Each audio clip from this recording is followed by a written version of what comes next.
कार्यों के कारण असमय मौत की शिकायतों में काफी वृद्धि हुई थी। मैं केवल एक उदाहरण दूंगा।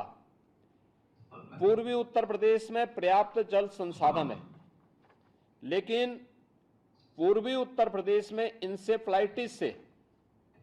प्रतिवर्ष हजारों मौतें होती थी। इन हजारों मौतों का परिणाम वहां पर प्रतिवर्ष जब हम लोगों ने इन सभी आंकड़ों को लेकर के एआई टूल के माध्यम से इसकी एनालिसिस की तो पता लगा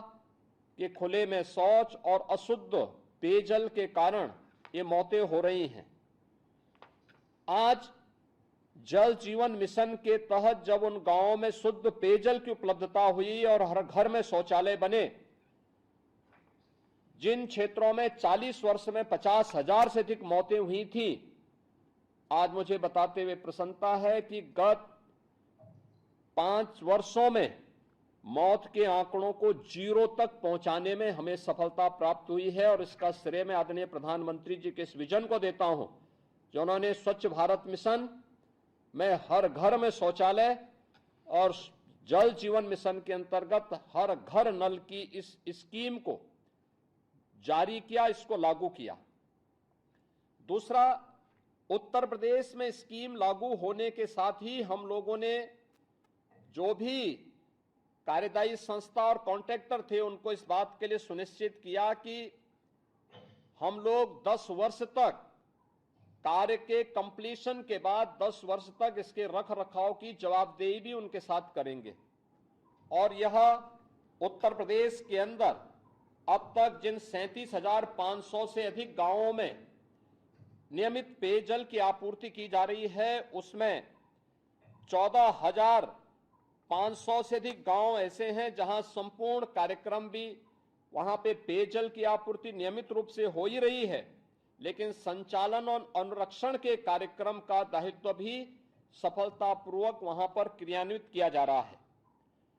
आदरणीय प्रधानमंत्री जी ने एक अन्य बात के लिए कहा था कि हर प्राथमिक विद्यालय हमें विद्यालयों में ड्रॉप आउट रेट को देखना चाहिए। और अक्सर ये मान्यता होती थी कि ड्रॉप आउट रेट का कारण स्कूल दूर होने के कारण बालिकाएं ज्यादा छोड़ रही हैं। हम लोग इस बात को मानते थे कि नहीं, ये कारण नहीं हो सकता है। और हम लोगों ने सारे डाटा इकट्ठा किए। इकट्ठा करने के बाद जब हम इस निष्कर्ष पर पहुंचे तो हमें लगा कि नहीं, ड्रॉप आउट रेट का कारण उन विद्यालयों में बालक बालिकाओं के लिए अलग अलग टॉयलेट का अभाव और शुद्ध पेयजल की आपूर्ति न होना है। ये दोनों उत्तर प्रदेश के अंदर अकेले बेसिक शिक्षा परिषद के 1,56,000 से अधिक विद्यालयों में और आंगनबाड़ी के भी 1,56,000 से अधिक आंगनबाड़ी केंद्रों में आज के दिन पर अलग अलग बालक और बालिकाओं के लिए टॉयलेट बने हैं। शुद्ध पेयजल की आपूर्ति आज के दिन पर इन सभी संस्थानों में भी उपलब्ध कराई जा रही है और ड्रॉप आउट रेट को हम 0 तक पहुंचाने में इसके माध्यम से हमें सफलता प्राप्त हुई है। ये आंकड़े बताते हैं कि ये परिणाम आज उत्तर प्रदेश के अंदर स्वास्थ्य के क्षेत्र में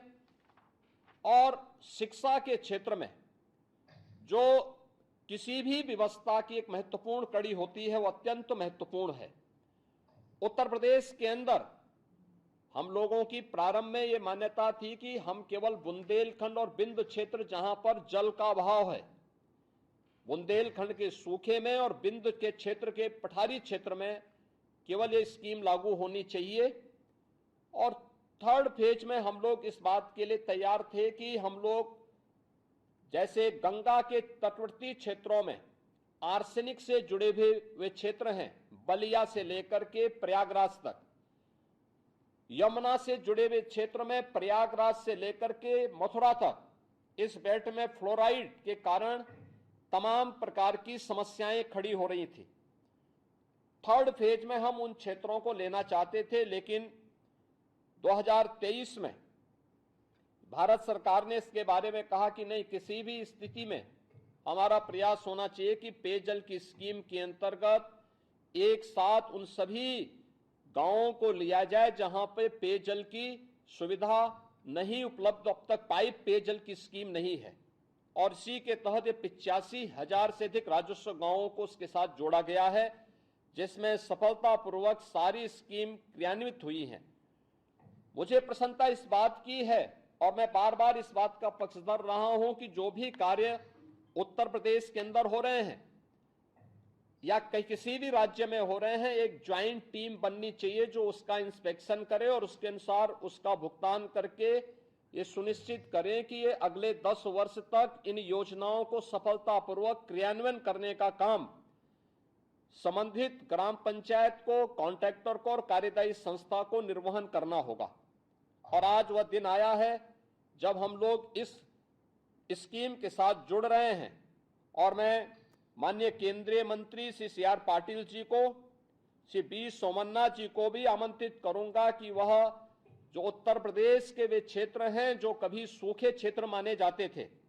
खासतौर पर बुंदेलखंड और बिंद क्षेत्र में, मैं कल स्वयं भी बिंद क्षेत्र में मिर्जापुर में गया था,